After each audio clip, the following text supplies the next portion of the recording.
Hello, this is Dr. Jeff Phillips. I'm a trombone instructor at Belmont University, and I'm going to go through some things here on the bass trombone etudes for mid-state high school jazz. And I suppose that's all-state also.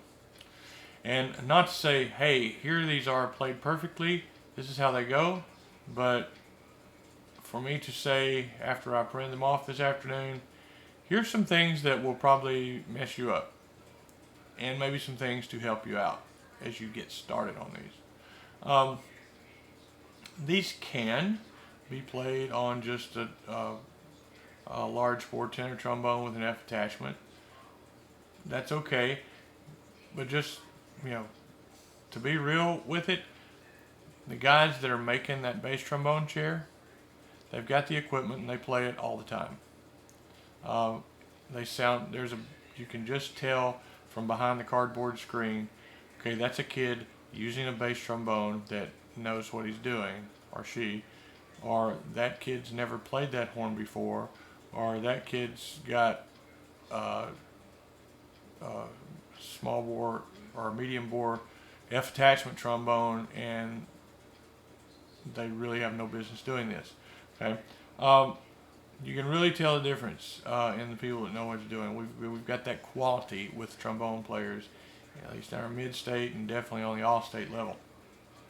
So, not saying if you hadn't got the equipment, don't try, but just know the past few years we've been getting some guys and young ladies that just they flat out play bass trombone, which, by the way, not necessarily. Anyway, so here we go. First thing, what I'm looking at is Open Reflection, and it is a straight 8th note jazz ballad, and I don't want my valve to stick on me. So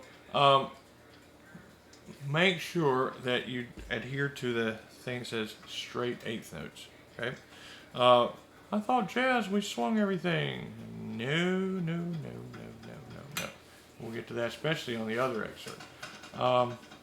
Okay, so first of all, if you're doing this, you should know to play your C, play it with both, and then all you gotta do is play G and E. So mine will not stick. Like that. Then you got a nice clean slur there. As long as you're doing that, the next measure, the second measure, we got E flat, B flat, F. I would play the E flat, of course, with one valve in the in like flat third, and then I just leave it there for the B flat instead of coming open first.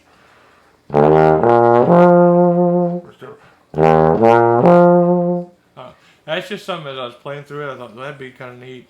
And it gets that same slur feel that you have from the C to the G.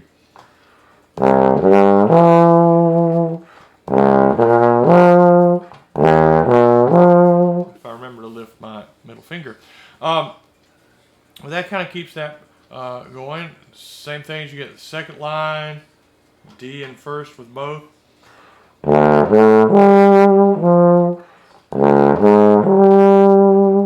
So you always keep the instead of playing D in with the F side in flat fourth and the D flat in sixth with the F side, play them up here. First position for the low D, second position for the D flat. You've got the equipment, don't just use it for decoration. Utilize it. And that it's really just a nice etude with just those little arpeggiated places through there, and the whole first 4 or 5 lines, kind of really pretty. Then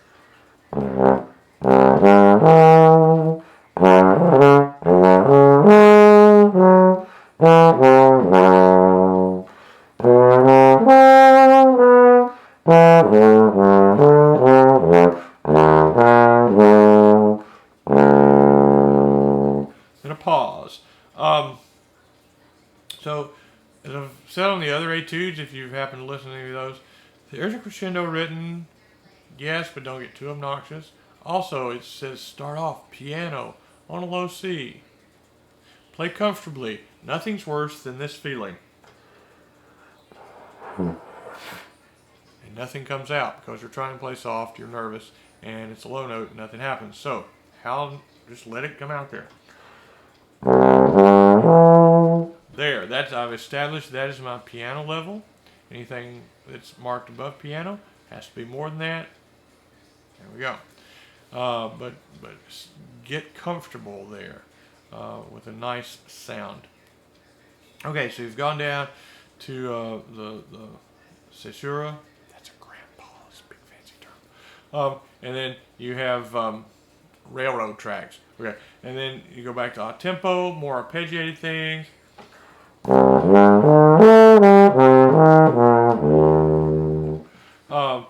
I'll put a little rise and fall, line goes up. But again, don't get too soft on any of the lower stuff. Next to last line, swing eighth notes. So, but still legato.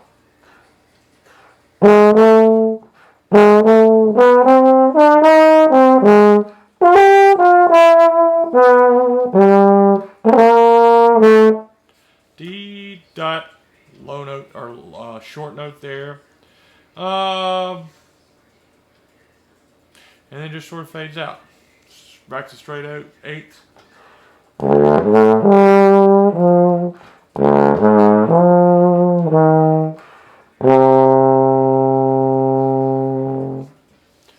Play it strong enough that you've got room to taper slightly for 12 counts. If you're probably going to be playing that note in first position with the F valve, so I'm not sure. I'm not a fan of first position vibrato.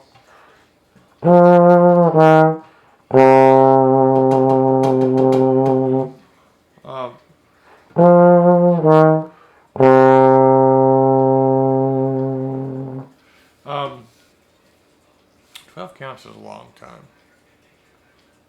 That's an editorial comment, but anyway.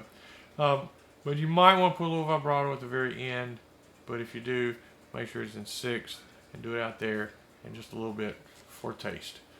Okay, what's on the other side here? Wanted, one punk trombonist.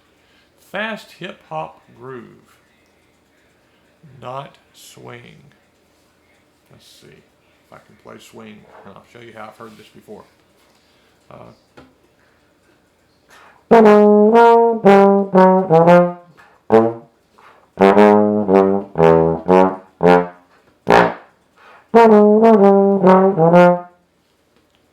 It's not right. Maybe that's the way you groove in your hip hopness, but no. And it's supposed to be fast. I don't know how fast. For me, it's not going to go very fast right now.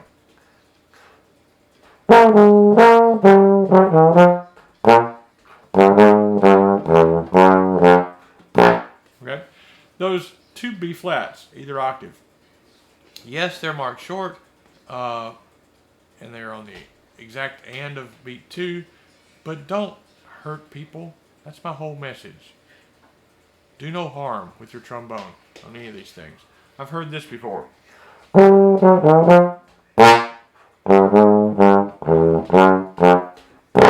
like, why did that happen? So, even H.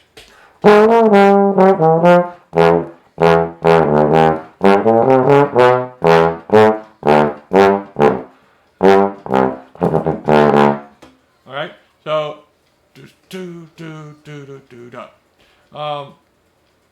I would not try to get too soft there on line 3. It has decrescendo written, but you're going below the staff. So, you know, if you've got a good fortissimo in the end of line 2, you don't have to get too soft there and risk fuzzing out into nothing. Nothing comes out. Alright. Then you're back into same thing. Hopefully you won't have a mechanical problem like I'm doing right now. Well, may have to switch horns. Okay. Yeah, again, same deal with the short notes on the and of 2, the G flat and the D flat. Just don't let them explode.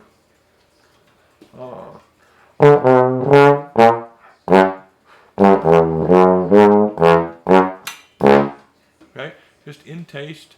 All right, then we'll skip ahead just for time and mechanical issues to the next to last line.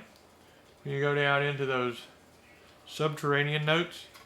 So you got a G, an A flat, an A, and a B flat. So find those notes up an octave before you just splatter all over Kingdom Come. Not for the actual audition, but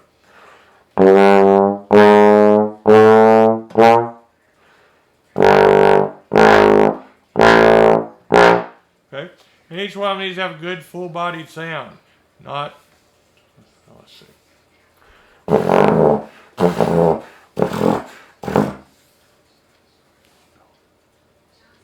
not going to make that. Okay. Okay. Just go for good tone quality.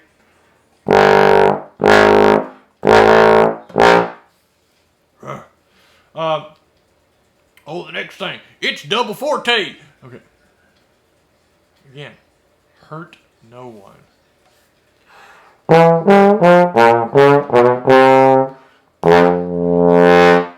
Sforzando with a crescendo. Ooh, baby. Have mercy on other people. Usually it would be the monitor or the people behind the cardboard that are judging you. I know this is all being done virtually, but you're going to blow a speaker. Okay. And then the last thing. I don't know how to do that glissando down to B flat. That's going to take a little work. That's not the most idiomatic thing written there. A 2-octave glissando from first position to first position. Anyway, I would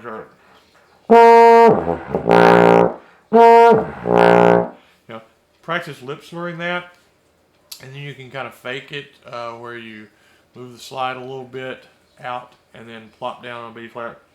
But not quite like that. That would require a little work on Jeff's part. And then the last little lick there. Again, it's fortissimo. Don't hurt anybody. Do no harm. Okay? You don't want to be the one that's going to be wanted on a wanted poster for playing punk bass trombone badly. Okay? This is just a few little things to get you started on this that I've heard wrong behind the cardboard over the years. And, hopefully a few things to say, oh, I didn't think about missing that, or oh, I was going to play that totally different. Just a few things. Hopefully that'll kind of help you get started on things. And good luck with this stuff. Later on, you'll probably have some other folks do somebody that really plays bass trombone. Do a little example of this. I'm not going to embarrass myself by trying to play the whole thing through. Plus, I think I'm having a little valve issue right now, so I'm not going to do it. But yeah, look for that later on from some other folks, and I think you'll be fine. But just don't be obnoxious. Don't be obnoxious. It's bass trombone. It's a beautiful instrument. Happy tromboning.